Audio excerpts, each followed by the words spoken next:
Assalamualaikum warahmatullahi wabarakatuh. Perkenalkan, nama saya Safihuna Layalia Mujoida dengan NIM 230003030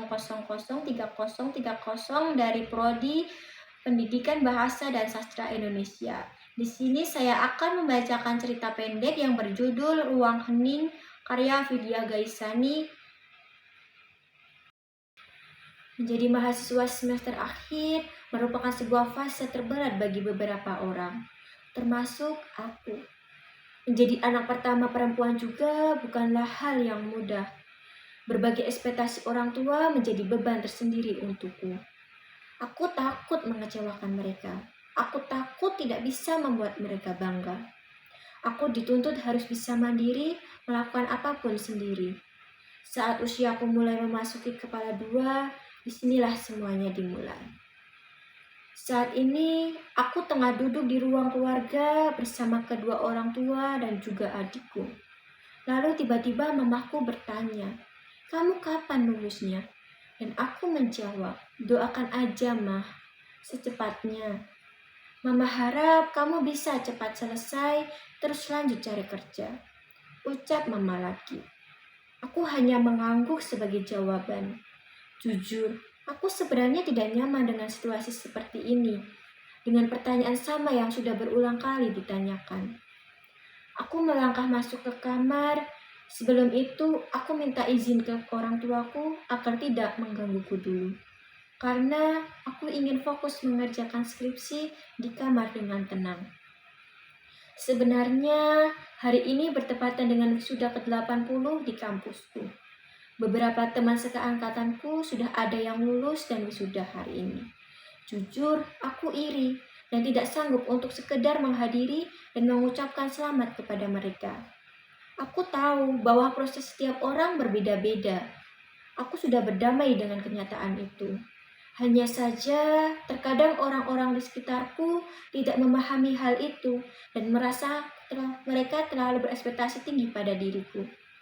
Aku menatap laptopku yang menyala. Tatapanku mengarah pada skripsi yang tak kunjung selesai karena ada beberapa kendala yang membuatku sulit menyelesaikannya. Pikiranku berkelana jauh.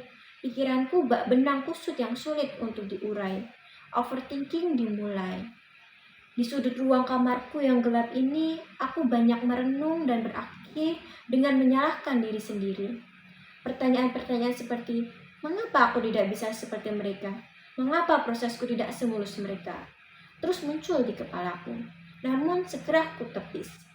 Semenjak memasuki semester akhir ini, aku sering merasakan stres, jam tidur yang berantakan, insomnia setiap malam karena overthinking.